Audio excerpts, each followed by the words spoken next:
Humains de la Terre, je suis Krogam. Soyez les bienvenus en Harmonéa et dans ma demeure. Je suis celui qui observe, celui qui voit, celui qui archive et celui qui narre. Aujourd'hui, je vais vous parler des Profondaris, un peuple cher à mon cœur. Peuple souterrain et minéral, passionné de technologie et allié millénaire des Illumina, ils sont entre autres les créateurs du réseau cristallien. Ils ont su allier une technologie extrêmement développée à leur magie tellurique. En dessous d'Aestarok, leur monumentale capitale souterraine, les Profondaris exploitent les profondeurs d'Harmonéa afin d'en extraire les minéraux et différentes ressources. Et c'est grâce aux Illumina que l'industrie Profondaris est devenue à la fois performante et respectueuse d'Harmonéa. Laissez-moi vous raconter l'histoire de Lyra, une jeune technicienne des profondeurs au destin peu commun.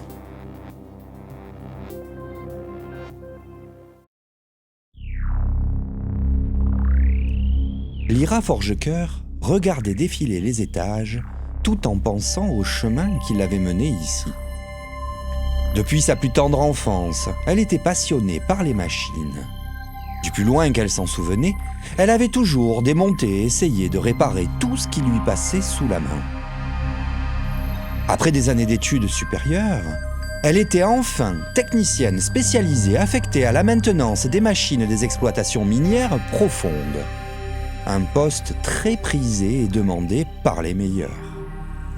Elle avait failli rater l'entrée à cause de sa magie trop faible, mais c'était passé tout juste. Et c'était un immense honneur de descendre dans les mines historiques d'Aestarok. Elle avait terminé ses études brillamment et avait été très déçue de commencer dans un petit atelier de maintenance. Mais force de travail, elle avait gravi les échelons et avait réussi à avoir le poste de ses rêves à seulement 50 ans.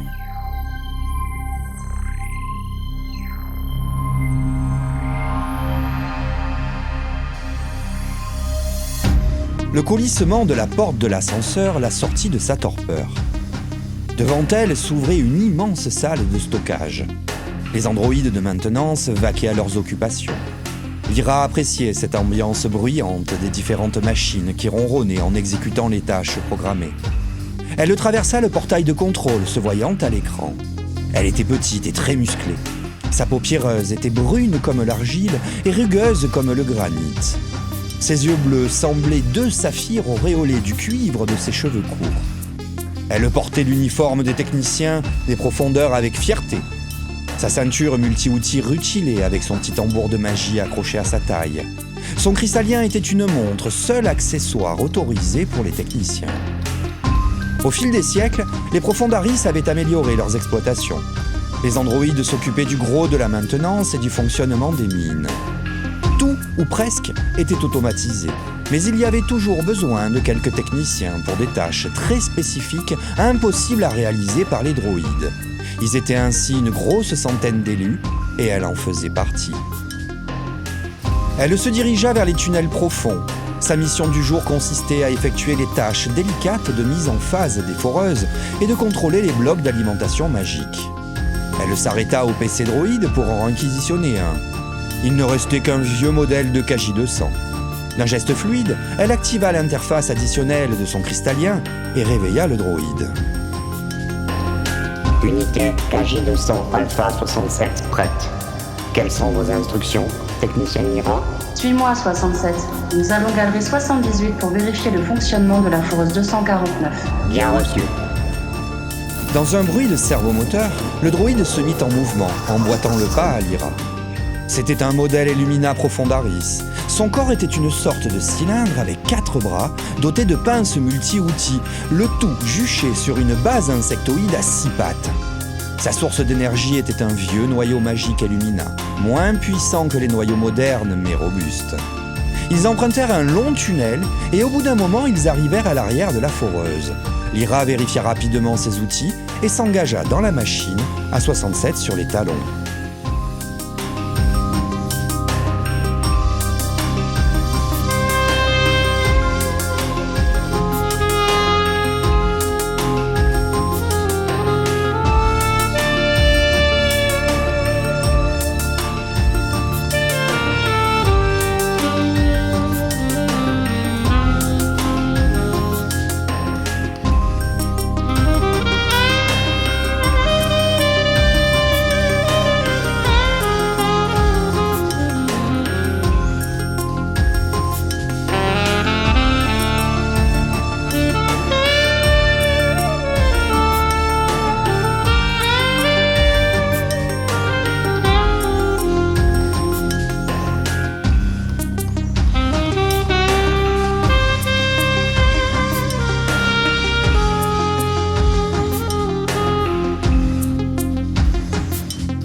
Rokhtar d'Al-Enfer, sage du Haut Conseil, contemplait la ville du haut de sa terrasse en déjeunant comme tous les matins. Il appréciait ce moment de calme avant de commencer sa journée. Rokhtar se sentait vieux. Il avait dépassé les 200 ans récemment et aujourd'hui, plus que d'habitude, il ressentait le poids des ans. Il était petit et frêle. Sa peau était grise et pierreuse, parcourue de nombreuses fissures. Son regard perçant et vif au milieu de son visage buriné brillait d'intelligence et de bonté. Ses cheveux blancs et fins étaient noués élégamment en queue de cheval. Il était vêtu de sa combinaison de haut technicien comme tous les jours. Il n'aimait pas la tenue des sages, cette robe peu pratique. Il chérissait sa ceinture multi-outils comme personne et préférait de loin l'équipement et les couleurs de l'ordre des techniciens auquel il avait toujours appartenu. Sa fonction de sage responsable des opérations minières de haut fond pesait certes sur ses épaules, mais quelque chose de plus le gênait ce matin-là. Sa magie des pierres était particulièrement puissante pour un profondaris, et il ressentait une légère perturbation. Il termina sa tasse au moment où un frémissement parcourut la ville. Il lâcha la tasse comme frappé de stupeur. Il n'y croyait pas. Cela faisait des années que ça ne s'était pas produit. La vague de magie tellurique qui venait de le traverser était importante. Les analystes structurels avaient pourtant affirmé que tout était stable. Mais la magie ne ment pas. Son cristallien se mit à hurler dans sa tête. Il hésita un instant avant de répondre, redoutant la confirmation de ce qu'il venait de percevoir à travers sa magie. Sage Rokhtar, il vient d'avoir un effondrement dans les tunnels profonds de la zone 12. De nombreux techniciens sont portés disparus. J'arrive. C'était la confirmation. Il se leva comme un automate, le regard vide, tellement il était concentré sur ses pensées. Son appartement était isolé, tout en haut du pilier central. Il partit aussi vite que son vieux corps le lui permettait. Il devait traverser plusieurs tunnels avant d'arriver à un espace dégagé.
Il termina de descendre une volée de marche et arriva sur une petite place.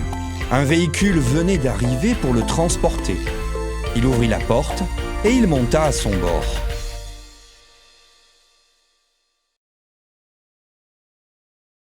L'ordinateur de bord du véhicule attendit que Rokhtar soit bien installé et démarra. En trombe, il traversa la ville en utilisant le réseau de transport d'urgence. Son cristallien lui envoyait des rapports réguliers sur la situation. Il contrôla rapidement que les opérations suivaient la procédure et il se concentra sur la route. Les profondaris étaient habitués à ce genre d'accident qui était peu fréquent mais arrivait hélas de temps en temps. Le véhicule passait près des entrées des galeries souterraines et allait survoler différents quartiers de la ville.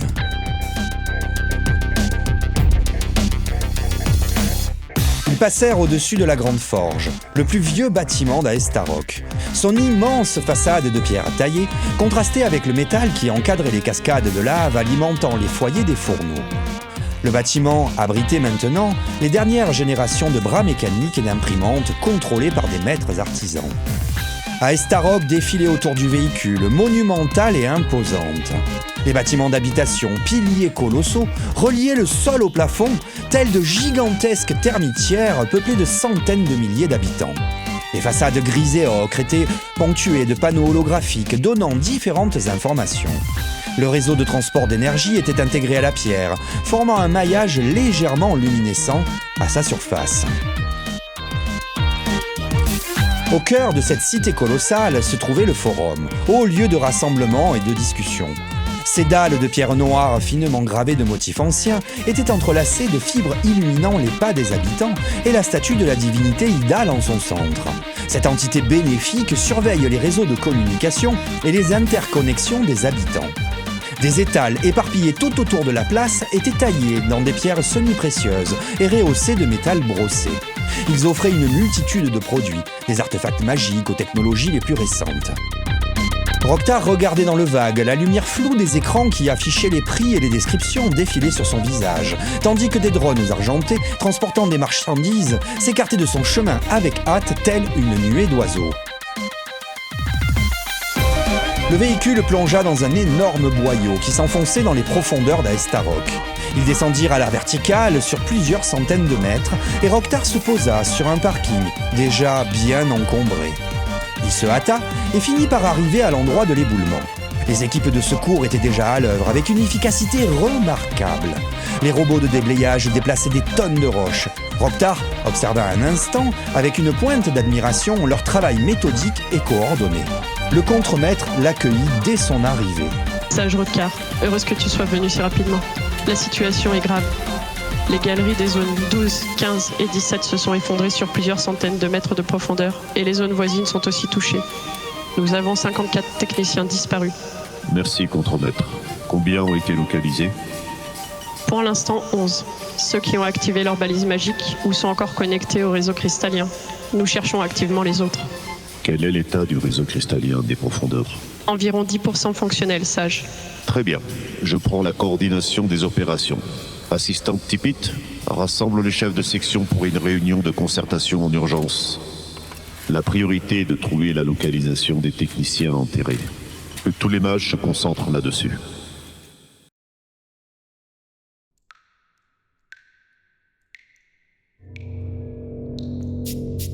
Lyra émergea lentement de l'inconscience, le souffle court et le cœur battant. Elle compta ses membres, et une fois rassurée sur son état, elle ouvrit les yeux. Autour d'elle, l'obscurité était épaisse, mais en tant que Profondaris, elle percevait clairement les contours des tunnels qui l'entouraient. Elle se trouvait dans un noyau bouché d'un côté et s'enfonçant dans les entrailles de la Terre de l'autre. Son cristallien ne captait plus aucun réseau. Elle était seule, coupée du monde. L'écho de son propre souffle résonnait dans le tunnel, créant une ambiance lugubre qui aurait pu effrayer quiconque. Elle comprit immédiatement la situation et garda son calme, laissant son esprit analyser son environnement. Elle se releva et entama la procédure adaptée aux circonstances. Elle commença par faire appel à sa magie, afin de détecter des formes de vie autour d'elle. Rien. Elle regardait le tunnel s'enfoncer dans la terre avec envie. Elle ne le reconnaissait pas. Sa curiosité et l'envie de remonter à la capitale par elle-même finirent par devenir plus fortes que la sagesse d'attendre les équipes de secours. Toujours suivant la procédure, car les anciens avaient tout prévu, elle utilisa à nouveau sa magie pour laisser un message avant de partir. Une balise de son passage qui pourrait guider d'éventuels secouristes. Lyra Forgecoeur, technicienne des mines d'Aestarok, bloquée dans ce tunnel. En route pour la surface. Je pars à la recherche d'un passage. Les pas marquent le chemin. Suivez-les. Elle enchanta ses bottes pour qu'elle laisse les traces magiques à suivre, puis elle vérifia son équipement. Elle avait 3 jours de nourriture en se rationnant et ses outils standards. Elle partit donc en exploration. Mais à quelques mètres de là, un mouvement attira son attention. Des décombres se mirent à rouler, laissant apparaître un bras de l'androïde A67. Elle l'aida à se dégager.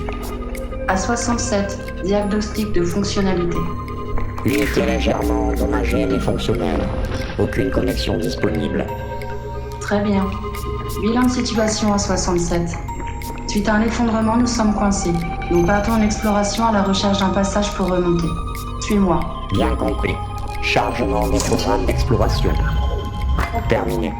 Je te suis, technicien numéro. A67 déplia ses pattes et s'approcha d'elle.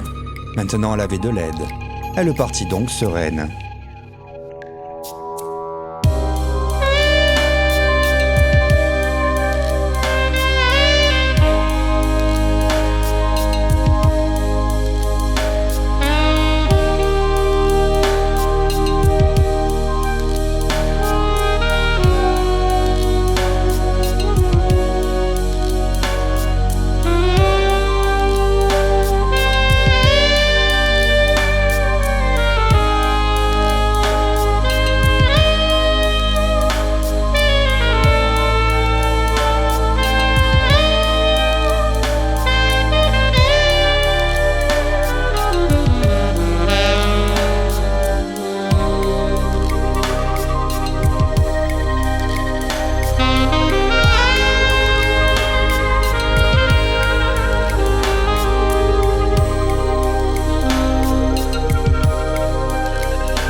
Après des heures d'errance dans les tunnels, Lyra arriva enfin dans une vaste caverne souterraine au relief accidenté.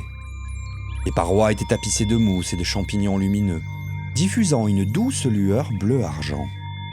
La caverne était traversée d'un petit ruisseau auprès duquel elle posa son sac et s'agenouilla pour boire de l'eau fraîche et claire. Regarde à 67, ces cryptosimous sont comestibles.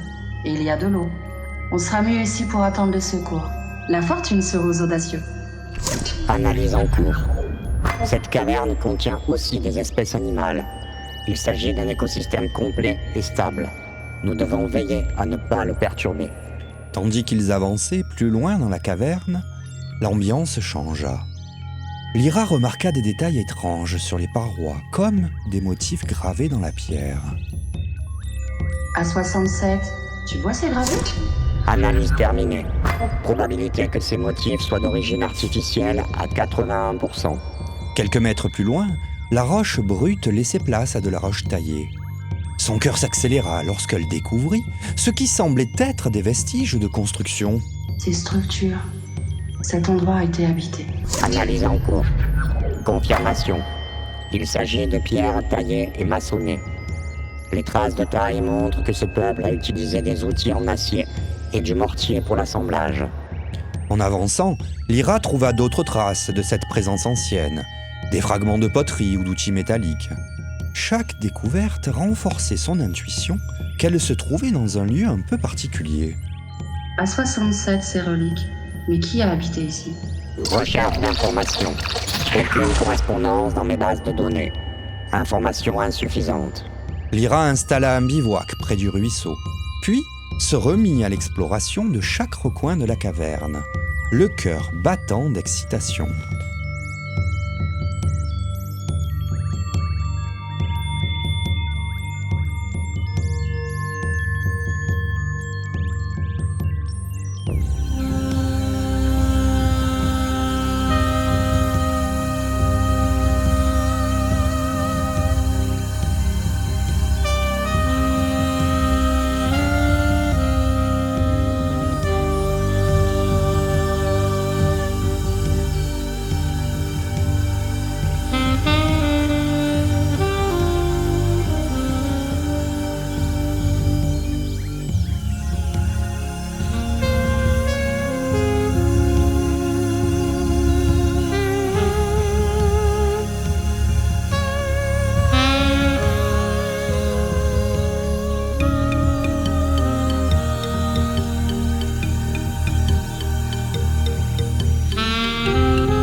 Contremaître, où en sommes-nous?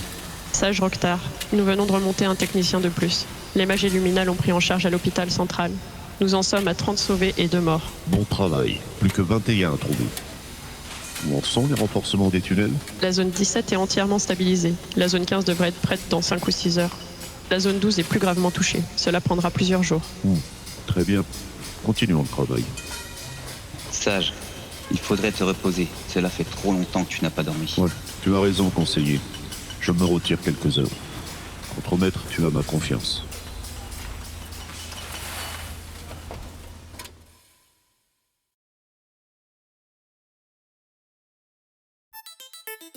Lyra se réveilla dans la caverne. La nuit n'avait pas été mauvaise. Et après un frugal petit déjeuner, elle se remit à l'ouvrage. La veille, elle avait trouvé un passage bouché par un éboulement, et avec l'aide d'A67, il devrait être possible de le dégager. A67, active-toi, on a un passage à dégager. Activation en cours. Prêt à exécuter mes tâches. Ils travaillèrent durant des heures jusqu'à ce qu'ils parvinrent à dégager un passage assez grand pour eux deux. Lyra suivit le passage qui remontait à travers un tunnel. Après un certain temps, elle déboucha dans une salle au centre de laquelle elle découvrit une vieille machine mécanique recouverte de poussière. A67, regarde ça. Qu'est-ce que tu en penses? Analyse en cours. Cette machine semble être un treuil mécanique. Probabilité de fonctionnement actuelle, nulle. Un treuil? Ça signifie qu'il y a quelque chose à manœuvrer ici. Peut-être une sortie? Son cœur battait plus fort, son esprit mêlant fascination et perplexité face à cette découverte insolite. Elle s'approcha et observa chaque détail de la machine. Elle réalisa soudain qu'elle connaissait cette technologie. Elle se trouvait dans un site Profondaris primitif. Confirmation. Ce site semble être un vestige Profondaris non répertorié. Alors, nous sommes à plus d'1 kilomètre d'Aestarok, bien au-delà de la portée des détecteurs des équipes de secours. Mais si c'est un treuil, il doit y avoir un accès vers l'extérieur. Il faut le trouver. A67, là-bas on dirait une porte de pierre. Elle est sûrement commandée par le treuil. On doit le réparer. Réparation de la machine possible, mais risque de destruction d'un artefact archéologique élevé. Elle n'avait pas le choix si elle voulait remonter à la surface. Elle examina chaque composant avec minutie, envisageant les réparations nécessaires.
Ses mains agiles se déplaçaient avec assurance, manipulant les rouages et les leviers avec une précision experte. Chaque pièce, chaque connexion réparée, la rapprochait un peu plus de son objectif. Aux côtés de Lyra, A67 observait attentivement, lui apportant son aide lorsque c'était nécessaire. Cela faisait plusieurs heures qu'il travaillait sur le treuil. Et alors que les dernières réparations étaient effectuées, Lyra commença à penser aux problèmes qu'elle repoussait depuis le début. A67, tu as une idée de ce qui pourrait alimenter cette machine? Non. Mes archives ne contiennent aucune information sur la source d'énergie nécessaire pour ce type de mécanisme. Attends une seconde. Les Profondaris primitifs utilisaient des cristaux pour amplifier ou stocker leur magie. Peut-être que c'est ce qu'il nous faut. Elle se mit à explorer à nouveau les environs de la salle, cherchant un indice. Elle finit par découvrir en grande partie enterré un objet semblable à un cristal taillé grossièrement. Son cœur bondit d'excitation. Tu crois que ça pourrait fonctionner? L'analyse de ce cristal indique une disposition particulière de petits cristaux à l'intérieur. Lyra l'inspecta de plus près et en comprit peu à peu le fonctionnement. Cela pourrait effectivement correspondre à des boucles d'amplification de magie. Je vais essayer d'injecter un peu de ma magie dedans. Elle concentra son énergie et le cristal réagit, mais elle se rendit rapidement compte qu'elle était trop faible pour le recharger. Elle se tourna alors vers A67. Je vais avoir besoin de ton aide. Je suis prêt à fournir l'énergie nécessaire. Elle rechargea donc le cœur cristallin de la machine en vidant le cœur magique de l'androïde, exploitant les boucles d'amplification pour renforcer l'énergie. Une fois la recharge terminée, elle plaça le cœur au centre du treuil et actionna le mécanisme de démarrage. La machine se réveilla, ses mécanismes se mettant en mouvement avec difficulté et force de grincement. Lentement, le mur commença à s'écarter, révélant encore un tunnel au-delà. Cependant, son soulagement fut de courte durée.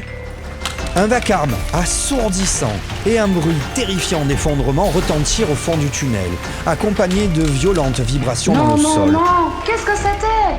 Une fois la poussière retombée et le silence revenu, elle se fraya un chemin pour inspecter le fond du tunnel. Elle découvrit les restes d'un monte-sarge pourri, écrasé au pied d'une immense cheminée. Heureusement, les débris ne bloquaient pas l'accès à celle-ci. Je dois trouver un moyen de grimper. Elle était plongée dans ses réflexions lorsque son cristallien se reconnecta, émettant une lueur familière dans son champ de vision pour signaler qu'elle était à nouveau en ligne. Un sentiment de soulagement et de gratitude l'envahit alors qu'elle réalisait qu'elle pouvait maintenant contacter la capitale afin de signaler sa position aux équipes de secours qui ne tarderaient pas, c'est sûr, à arriver.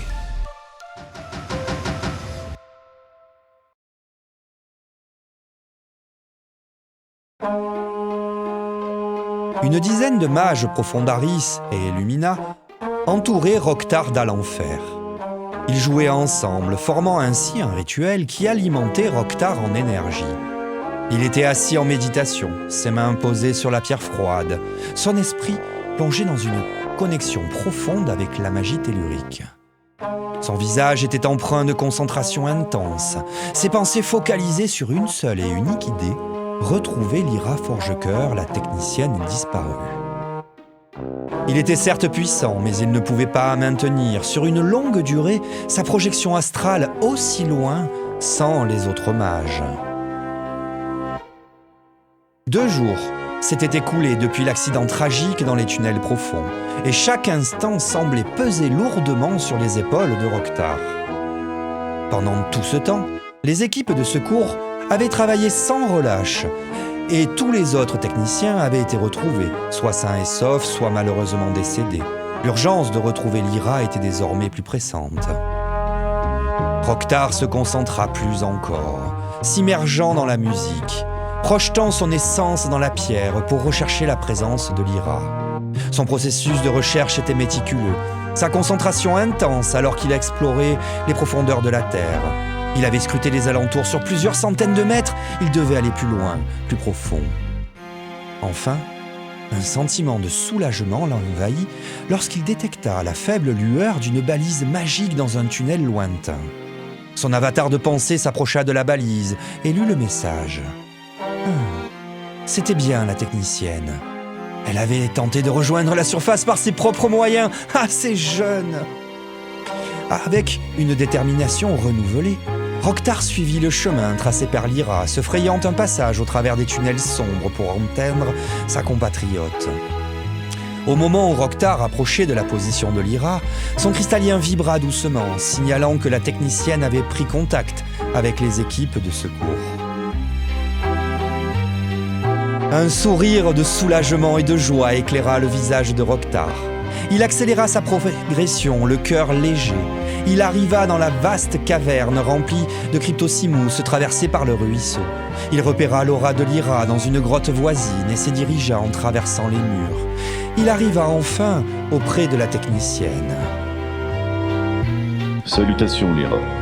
Très heureux de t'avoir retrouvé. Comment te sens-tu? Salutations, sage Rok'tar. Merci de m'avoir recherché. Je me sens bien, je ne suis pas blessé. Les équipes de secours sont en chemin. Très bien, je ne peux pas rester plus longtemps. Je suis bientôt à court de magie. Nous nous reverrons à ton arrivée. Courage. Merci, à très bientôt alors. Rok'tar entama le chemin du retour et il réintégra son corps rapidement. Il mit cependant quelques minutes à revenir à la réalité. Il avait sérieusement besoin de repos, il était las. Il remercia chaleureusement tous les mages présents et rentra chez lui cas un cas afin de se reposer. Son esprit était enfin apaisé.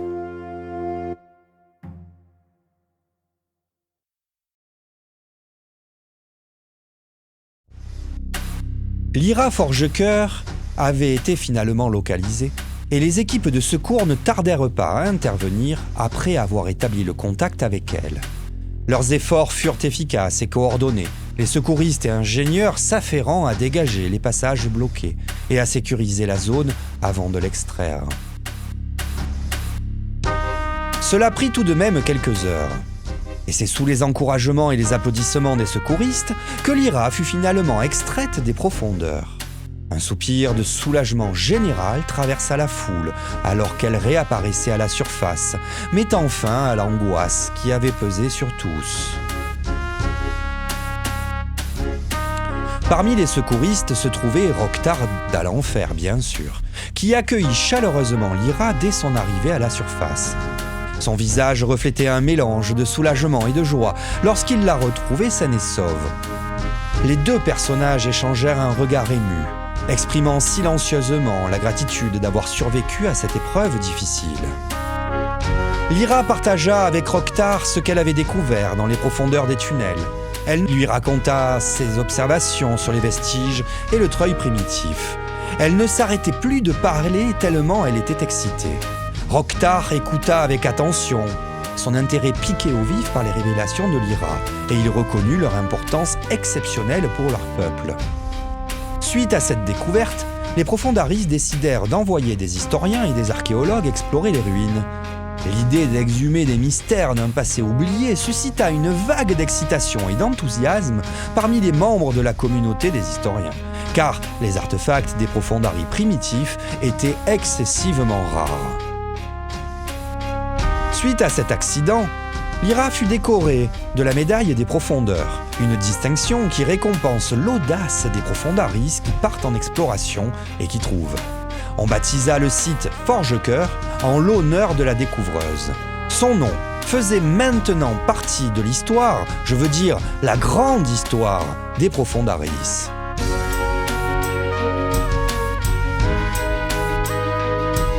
Humains de la Terre, vous en savez maintenant un petit peu plus sur les Profondaris, ce grand peuple souterrain d'Harmonéa. Je pourrais vous raconter encore durant des heures sa grandeur culturelle, sa puissance militaire, sa fraternité avec les Illumina, mais ce sera pour une autre fois. Merci d'avoir suivi cette histoire jusqu'ici. J'espère qu'elle vous a plu et qu'elle vous a fait voyager surtout. Je tiens à remercier ceux parmi vous qui ont participé en me prêtant leur voix. Merci à Karine pour la voix de Lyra, à Stekfou pour la voix du contremaître, à Lemoche pour la voix du conseiller et à Oswald pour la voix de Rok'tar. Aucun d'entre eux n'avait jamais fait de voix off, alors encore une fois, un grand merci. Je vous invite à parler autour de vous de cet épisode et éventuellement des prochains selon quand vous regarderez cette vidéo. N'hésitez surtout pas à me laisser des commentaires en dessous de la vidéo ou sur les différents médias. J'ai vraiment besoin de votre aide pour faire connaître ces chroniques. Ces chroniques-là représentent un travail énorme, des mois de travail, entre la composition, l'écriture du texte, les répétitions, la création de lumière, la réalisation vidéo, etc. Et je fais tout seul. Alors, en attendant de vous revoir, vous pouvez toujours prolonger le plaisir en écoutant la musique de ces chroniques-là sur les plateformes idoine, Spotify, Apple Music, YouTube Music, Deezer, etc. Tout est au nom de Krigamart. Sur ce, je vous dis merci encore et à bientôt.